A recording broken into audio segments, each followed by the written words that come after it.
программабызды улантабыз. Таң маанайда дегеле бүгүнкү күндүн эсебинен биз темабыз тилдер туурасында сөз кылып атабыз. Колубуз да келди. Урматтуу телекөрүүчүлөр, сиздер азыркы учурда мисалы экранга жакын келип, кагаз ручканы алып, балким эгерде англис тилин үйрөнөйүн деген максатыңыз болсо, алда койгон пландар болуп турган болсо, анда сөзсүз түрдө азыркы эфирди көрүңүз. Себеби дегенде бизге азыр конок студиябызга келди Акылбек Балтабаев, англис тилин үйрөтүү боюнча мугалим. Саламатсызбы, кош келиңиз. Good morning. Good morning. Have a nice day. Töyle söz başlayalım. Düşürseniz болот. Самар болот. Азыр эле. Мен билбейм да койсузбу. Жана англис тил деп калдык. Баягы англис тил сабагын бизде мектепте бергенде биз түштөн кийин окуш элек да. Түштөн кийин чанан good afternoon, good afternoon, good afternoon to you, good afternoon to your teacher. I am glad to see you дегенди кечке айтып берип, аябай жаттап калганбыз да. Анан сиз канча жылдан бери сабак берип келатасыз? Мен мындай интенсивдүү түрдө бир 12-жылдан бери берип келатам. Ошондо бир 6 жыл болуп калабы. 6 жыл мындай толугу менен ушул иште жүрөм да. Сабак берүү, тил үйрөтүү. Ал эми жогоруда сиз жана мектептеги үйрөнүүлөр боюнча айтып калбадыңызбы? Мисалы, азыр сиз өзүңүз үйрөтүүчү болуп атасыз да. Анан мектепте сизге кайра кандай үйрөтүшкөн? Ошол убактагы элестетип көрдүңүзбү? Мисалы, ошол эле эштен кирип келгенде биздин мугалимдер stand up, stand still деп ушундай башташчу да. Ошол сөздөр дайыма биздин эсибизде калып калган. Сизде кайсыл сөздөр эсиңизде калыптыр? Анан кандай үйрөтүшүптүр сиздин оюңуз боюнча? Мен оюмча биздин эми ар ким ар кандай карайт да. Биздин азыркы билим берүү системасында тил үйрөтүүлүнө карасак, мисалы үчүн англис тилин биздин системасы ар ким ар кандай бирөө жамандайт, бирөө жакшы дейт. Мен үчүн жамандаганда жакшы деген дагы бул туура эмес да, бул мындай отуруп анализдеш керек да. Азыркы билим берүүнүн көп кемчиликтери бар. Мисалы үчүн бизди үйрөткөндө меге мисалы үчүн мен do you speak English же how are you же good morning дегенди так билем. Сиз билесиз. Себеби бизге муну 11 жыл айта берген. Эгер 11 жыл башка нерселерди дагы айтканда, аларды дагы ушундай билмекпиз, үйрөнмөкпүз да, Мисалы үчүн азыр көчөдө мен англис тил үйрөнүп жүрөм десең, досуң же таанышың do you speak English деп сразу эле айтат да. Ал болбосо мектептен эле билген нерсеси да. Биздин философия дагы ошондой да. Англис тилин моонча болсо 0 бул 100% болсо, ошону ар бир кадам басып өтүш керек да. Бизде мектепте могул жерде кайра айлантыра берет да. Мисалы үчүн күнүң эртең менен келдиңби, good morning да. Эми мунун себеби көп учурларда мугалимдердин немеси да, деңгээли. Мугалимдердин өзүнүн ичиндеги немеси да, мындайча каалоосу. Ал өзүнү качан өнүктүрмөйүн күнүгөн мен мисалы үчүн азыргача үйрөнөм да тилди. Китептерди окуйм. Жөн эле китептерди окуп атканда сөз чыгат. Деп сөз чыгып, ошол кандай сөз экен, эмне экен деп бул жагыма кирип калганда, мен аны оңдошум керек. Мен ушул сөз эмне экенин түшүнүшүм керек. Түшүнбөсөм, мындайча айтканда күнүм болбой калды дегендей да. Биздин мугалимдер дагы ошондой бир немени карманып, багытты карманып, анан балдарга үйрөтүү багытын карманыш керек да. Чыныгы бир нерсе үйрөтүү, жаңы нерсени берип, кызыктырып. Анан баягы азыркы учурда баягы курс дегендер аябай көбөйүп кетпедиби? Анан аларды тандап барып, иргеп барып үйрөнбөсөң, жоңган акчаң да кетип калат, убактың да кетип калат дейт. Анан кээ бир жерлерде карап көрсөк, мисалы жарнамалашат да, 1 айда англис тилин толук үйрөнүп ал, мүмкүнчүлүк бар, эгерде сага үйрөтө албасак, акчаңды кайтарып беребиз деп. Ушул нерсеге кандай карайсыз? Бир айда үйрөнүп алыш. Негизи бул аябай жакшы суроо, себеби үйрөнүү тил гана болбосун, кандай гана жумуш болсун, кандай гана иш кылбаңыз, ал жүрөктөн. Мисалы үчүн сиз бир кызды сүйүп калсаңыз, сиз атасы эмне дейт, апасы эмне дейт, досторуңуз эмне дейт, сиз ал кызга жетесиз. Туурабы? Катуу сүйсөңүз. Бизнестагы тил үйрөнүү да ошондой да. Мисалы үчүн сиз ушундай катуу каалашыңыз керек. Каалоо болмойын, сизге эч кайсы 1 айлык курс же 2 айлык курс мээңизди ачып куюп кое албайт. Себеби сиз куюп койгон чакта дагы сиз аны алып өзүңүз өнүктүрүшүңүз керек. Өнүктүрүү деген изденүү, кызыгуу да. Кызыгуу жүрөктөн. Мисалы үчүн чыныгы бир нерсеге кызыксаңыз, ошондо деп өздөн өзү кирет да башкачы. Тил үйрөнүүдө мен айтып кетер элем, мисалы үчүн тилдин өзүнө кызыгуу кыйын. Башка кинолорго кызыкса болот, китептерге кызыкса болот. кызыктуу фактыларга кызыкса болот. Бирок ошол тилдин жардамы менен. Мисалы үчүн мен азыр бир китепти издесем же бир кызыктуу бир маалыматты издесем, илимий бир статья издесем, мен аны кыргыз тилинде табууга өтө шансым аз да. Же орус тилинде же англис тилинде издейм. Бирок мен ошол макалага кызыгып атпайм статьягачы. Ошол илимий бир ачылышка кызыгып атам. Тилге кызыккан жокмун. Бирок ошонун шылтоосу менен мен тилимди да өнүктүрүп атам да. Себеби ошол макаланы окуп атып, азыркы өзүм учурум айттым. Ошол макаланы окуп атып бир сөздү түшүнбөйм. Сөздүктөн издейм ал сөздү. Бул эмне экен деп. Ошентип отуруп өзүм билбей калам да, билип алганымды ошол сөздү. Бир жолу карайм, эки жолу карайм, үч жолу, төртүнчүсүндө уже карабайм да ал сөздү, уже билем. Демек, ошондой жолу бар да. Бирөөнү зордоп деле үйрөтсө болот. Үйрөн деп. Просто эффект мындай да. Өзүң сүйсөң аябай бат үйрөнөсүң. Бирөө түртө, айла жок үйрөнөт балачы. Мисалы үчүн менин ата-энем жаштыгымда врач бол деген ошого врач болуп калгам дегендер бар го, ошол сыяктуу эле да. Түшүнүктүү. Келиңиз анда азыр бул жерден мисалы сиздерге окуганы баргандар кантип үйрөнүп башташат же болбосо бизге азыр ушул жерден бир нерсе үйрөтүп берип кетсеңиз сонун болот эле. Биздин долбоордо биз басым койгон нерсе бул акцент жана жалпы англис тили. Биз ишенебиз, адам качан өзү толугу менен жакшы билсе, өзү точно билсе мындай, так билсе мындай. Бизде көп учурларда мугалимдер күмөн сынайт да, бул өзү кандай депчи. Анан бергенден да коркот.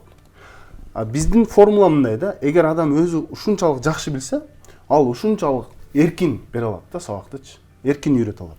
Биздин долбоордо багыт ошол акцент жана жалпы англис тили. Азыр мен сиздерге жөнөкөй бир ыкманы үйрөткөнгө аракет кылам.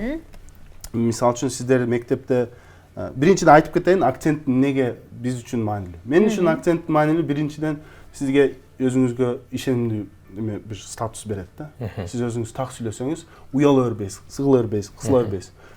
Көп деле ошол эң негизги пайдасы ошол. Адамга моралдык, психологиялык бир жардам да. Болчу. Бул өтө маанилүү. Ошондон орус тилди жакшы сүйлөй албаган балдар дагы сүйлөй албай эле ошол корко берет го. Ошол сыяктуу да. Азыр мен сиздерге ошол Америка акцентинде бир ыкманы үйрөтөм. Ал ыкманын аты мен аз даярдап алдым. Ал ыкманын аты Fast D дейт да. Fast D. Fast деген Тез, бат, тез. D бул тамга. Бул ыкманын аты азыр бирок түшүндүрөм бул эмне экенин. Мисалы үчүн мына сөздү билебиз да. Суу. Айтып көрөсүзбү? Өтө. Okay. This is how we were taught at school да. Бизди мектепте ушинтип үйрөткөн. Британ акцентинде. Америка акцентинде мисалы үчүн мына сөздү water деп айтабыз да. Water. Мына сөздү better деп айтабыз да. Мисалы үчүн water, суу. Эми бул жерде эмне болуп атат? Бул жерде эгер т тамгасыга чейин жана андан кийин үндүү тамгалар келсе, ал тамга, ошол т тамгасы бат д болуп калат. Дароо эле д-га өзгөрүп кетет экен, Ошондо сиз water деген сөздү water деп айтасыз, д менен, бирок бат айтасыз. Water. Вот. И уруп өтүп кетесиз да, тилиңиз менен таңдайга уруп өтүп кетесиз. Water десе туура эмес болуп калат экен анда. Англис, Американын. Мен сизди түшүнөм. Эгер water десеңиз мен сизди түшүнөм. Бирок Америка Биз ошондо биз кайсы акцент менен айтып атабыз? Американын акценти менен. Сиздер айтып аткан акцент. Биз айтып аткан акцент бул белгисиз бир акцент да. Британ акцентине окшогон бир акцент. Бизди мектепте үйрөткөндөрчү. Себеби Советтер орунда билгенбиз да. Британия, Англия деп английский деп британ акценттен үйрөнгөнбүз. Бирок мугалимдерибиз көбү өздөрү Британияда болгон эмес. Британияда менимче бир 30га жакын акцент бар да. Бизге үйрөткөн алардын бирөөсү болушу мүмкүн. Америкада эң основном эң негизги акценттер ушулар. Кийинкиси ошол эле ыкма менен, мисалы үчүн эки т келсе деле ошондой болот. Better. Эки т келсе деле д-га айланып кете берет экен, Better. Д-ны айтыш мисалы үчүн көп айтат да, кантип эле силер р деп атпайсыңарбы дейт. Эң чоң маселе ошол. Р деген жокмун, себеби тилим таңдайга уруп өтүп кетти. Биз ырдайбыз го, дара ошондой эле да. Ошондо сиздер дара дегениңиздерде да деп атасыздар, бирок бат айтат. Ошол эле ыкма менен. Better. Эми Бул ыкма жөн эле сөздүн ичинде эмес, сүйлөмдүн ичинде деле болот. Сөздөрдүн ортосунда болот. Мисалы үчүн могул жерде эки сөз. Made it. Made it. Made it. Made it. This shirt has been made in China. Made in. Жанагы made in China деп көрөбүзбү? Made in China. Made in China. Бирок кошкондо бат айтканда made in China. Дагы эки сөз. Get out. Get out. Get out. Get out. Муну уруп өтүп кетебиз да. Муну ды болот, бат айтылат. Get out. Get out. Ошол эле ыкма сөздүн сүйлөмдүн ичинде. I did a lot of work yesterday. Которуп көрүңүзчү. Мен кече күнү жумуш кылдым, Көп жумуш кылдым. I did a lot of work yesterday. I did бул жерде эки бар. То есть эки фасти болуп аткан жер бар. Бул биринчиси мына. Ды. Мына ды. То есть ты гана эмес, ды дагы болсо, могул жерде мисалы үчүн үндүү, ортосунда ды. Значит, бул айдера болот. Айдера деп уруп кетесиз. Могул жерде дагы үндүү, ортосунда т. I did a lot of work. I did a lot of work. Сөздөр бөлөк болгону менен, бирок баары бир ошол ыкма колдоно берет. Жанында үндүү болуп калса, кийинки сөз үндүү болуп кала турган болсо, биринчи тамгасанда колдонуп кете берет экен анда, lot of болуп, A lot. Уруп өтөсүз. Америка акценти ушундай немеге окшош да. Ырга окшош да. Дара. Анан көп сөздөрдү жеп коюшат, кээ бир сөздөрдүн. Көп айтат, жеп коет деп, аларга айтсаңар, мен айтып атам дейт. Мисалы үчүн, water. Мен тыгын айтып атам дейт да аларчы. Бирок алар өздөрү мунуларды билбейт. Бул биз ушул үйрөтүп жүрүп, ушул ыкмаларды неме ачып чыкканбыз да өзүбүзчү. Мына изилдеп, эмне болуп атат, кандай болуп атат депчи. Кандайдыр бир сыр, кичинекей болсо да сыр болот. Мисалы азыр бул жерде биз кандай жазылса ошондойунан окуп атпайлыбы? Бул демек немис тилин үйрөтүүдө да алар ушундай кандай жазылса ошондой окутушат го. Ошондой сыяктуу болуп калат экен да. Мага ошентип айта берет, немис тили кандай жазылса ошондой окулат. Мен немис тилин билбейм, бирок мен немис тилинде кандай жазылса ошондой окусам чөтө окшобойт да меникичи. Ошого мен ага кошула албайм да. Бага Америка акценти менен кошо окуса алат экенсиз да немис тилин. Билбейм, кандай, бирок немис тили аябай эле татаал тил да. Ал мындай да, адам өзү билген нерсени оңой көрө берет да. Мен деле мисалы үчүн тилди билем, уже үйрөндүм. Азыр мен айта алам да оңой элечи. Тил оңой эле үйрөнсөңөр болот депчи. Ошол үйрөнгөнгө чейин сизде деле кыйынчылыктар болгондо. Албетте. Сиз деле вача деп окугансыз да биринчи. Биринчи мен азыр мисалы үчүн мындай да, көп алдың фо деп ырдап жүргөн ырларды маанисин билип алып деген кезде көп болот да. Биз ушуну ырдап жүрдүк беле депчи.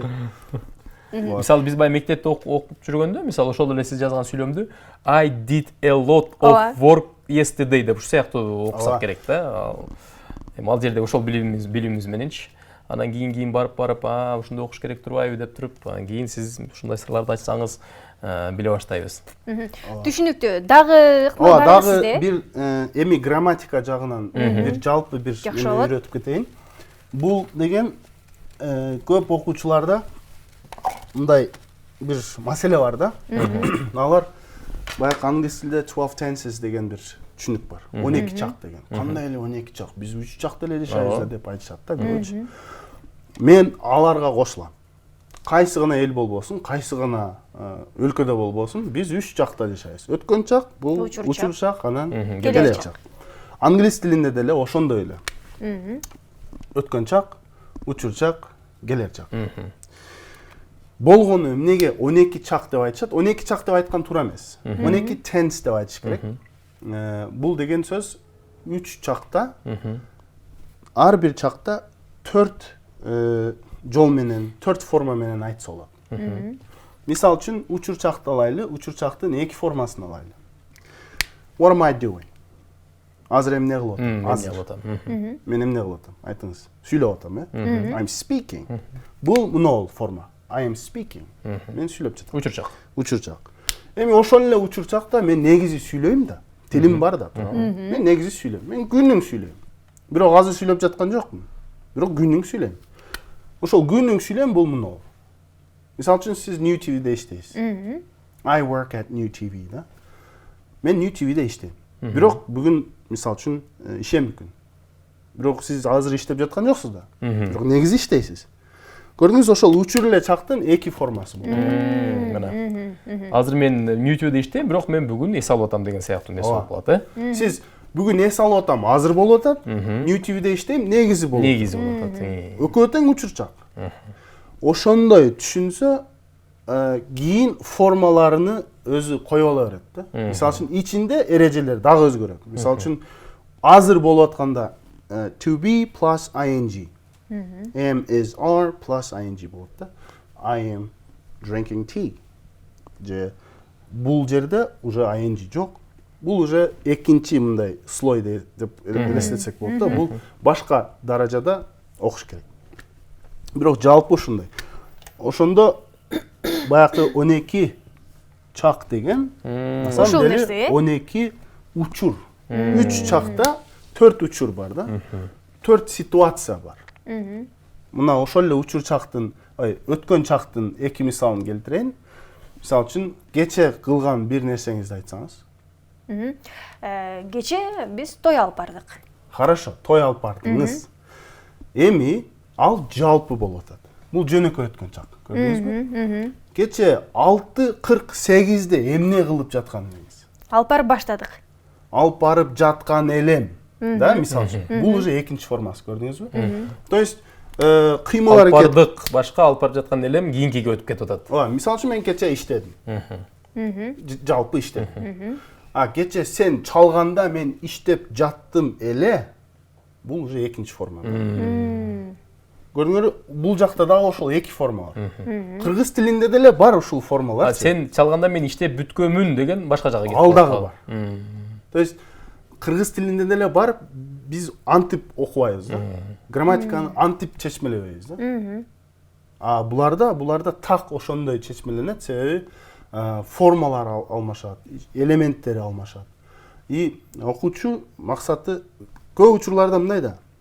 Көп курска барып окуп, бирок ошонун баарын, маалыматтын баарын бир иреттеп, пландап кое албайт да. Муну таблицага салса, муну таблицаны жакшы түшүнсө, сразу эле түшүп калат. 12 чакты түшүнүш керек экен да. Канча убакытта ошол таблицаны мындай жакшы түшүнүп алса болот? Биз мынтип үйрөтөбүз. Биз ар бир чакты өзүнчө биринчи үйрөтөбүз. Үйрөтүп, могул жерлерге келгенде биз таблицаны беребиз да. Ошондо past perfect simple болуп 3 эме болуп кетет, Мисалы үчүн бул past да, өткөн чак. Өткөн чак. Бул present, Учур чак. И бул future. Келер чак. Эми бул жакта биринчиси simple, жөнөкөй. Simple. Бул continuous. Бул болуп аткан. Өткөн чакта болуп аткан, азыр болуп аткан, эртең болуп аткан. Болоору туурасында. Мисалы үчүн мына жерде жөн эле болот. I will work tomorrow. Мен эртең иштейм. But tomorrow at 9:15, эртең 9:15-те, I will be talking to you. Мен сен менен сүйлөшөм. Сен менен сүйлөшүп жаткан болом. Ошол өтө маанилүү да. Сен менен сүйлөшөм, бул жалпы болуп атат да. Сүйлөшүп жаткан болом, бул ошол экинчи формасы. Мына. Түшүнүктүү. Бул жакта perfect and then perfect continuous. Окугандар бул эми азыр ушул тенстерди, мен тенс дейин, чак дебейин, тенстерди окуп келген адамдарга жакшы ыкма да. Азыр мен жөн эле ушул көп биз баарыбыз билген ошол 12 чак деген түшүнүктү бир аз мындай Түшүндүрмө бердиңиз, Анан кийинки суроомда болсунчу, мисалы азыркы учурда англис тилин үйрөнгөндөр аябай көп, саны арбын, күндөн күнгө өсүүдө. Англис тилин үйрөнүүдө эң биринчи мисалы тандаганда кайсыл жакты тандаган туура болот? Мисалы ошол эле Американын акцентин тандаган туура болобу же Улуу Британиянын акцентин тандаган туура болобу? Анан эгер балким ошол Британиянын акценти менен үйрөнүп жатып, кайра Американын акценти менен уланып кеткен болобу сиздин кеңешиңиз? Менче бул жерде бул андай маанилүү суроо эмес да. Андай маанилүү маселе эмес. Бул мындай аябай чоң чечим кылуучу дагы неме эмес да, маселе эмес. Адам өзүнүн каалаганы. Адам өзүгө кандай эмне жакса. Кээ бирлер, мисалы үчүн Джеймс Бонд же болбосо ошол эле Шерлок Холмстун фильмдерин көрүп, китептерин окуп, анан Британияга баргысы келип ушинтип кыялданып британ акцентин тандашы мүмкүн. Кээ бирлер мен Америка барам, мага ушундай жагат, тигиндей жагат, бир аз билет да. Анан ошого Америка акцентин тандаш. Түшүнүктүү. Кыска бир суроо берип коелу. WhatsApp аркылуу дагы англис тилин үйрөтөсүздөр, Сиздерге кантип байланыш керек, кантип үйрөнө алышат ал жерден, канча убакытта үйрөнүшөт, ошол жөнүндө кыскараак айтып берсеңиз. 1 жыл мурун башталды бул. Кантип иштейт? Мисалы үчүн сиз биздин менеджерге байланышасыз. Байланышып туруп, мен тил үйрөнөм дейсиз. Ал сизге тест жөнөтөт. Тесттин негизинде сиз ошол группага кошуласыз. Кошулдуңуз, телефондогу эле дүйшөмбүдөн баштап жумага чейин сизге күнүн эртең менен сабактар келет, видео сабактар. Ал жакта ошол менин англис тилди канчалык деңгээлде билгенимдин ошол негизинде кошот, Мисалы баарын бирге кылсабайсыңар да. Бизде деңгээлдер бар. Башталгыч, жаңы группалар ачып, мисалы үчүн мен 0дон баштайын, эчтеке билбейм десеңиз, башынан баштайт. Алфавиттен баштайт. Мисалы үчүнчү. Мен уже бир аз билем, мага тест жөнөткүлө десеңиз, биз тест жөнөтөбүз, ошол тесттин негизинде сизди ошол немеге кошобуз да. Кайсы группага дал келсеңиз, ошолго кошуп туруп, анан ал жака сабактар келет. Видео сабактар келет, видео сабакты көрөсүз, андан кийин тапшырмасын көрөсүз, тапшырмасын жасайсыз. Андан кийин тапшырманын туура жоопторун карайсыз, текшересиз. Бар жок даяр да. Канча сом? 1000 сом. 1000 сомго, WhatsApp аркылуу үйдөн отуруп дагы үйрөнсөңүздөр болот экен. Сизге ыраазычылык билдирели. Келип бир аз бир нерсе үйрөнүп калдык биз. Thank you so much дейли. You're welcome. Кайра келип туруңуз дейли. Чакырсаңар келе беребиз. Ыраазычылык билдирели. Бүгүн бизде конокто. Бизде конокто Акылбек Балтабаев, англис тилин өзгөчө ыкмалар менен үйрөтүүчү мугалим болду. Биз Таңбанай программасын улантабыз.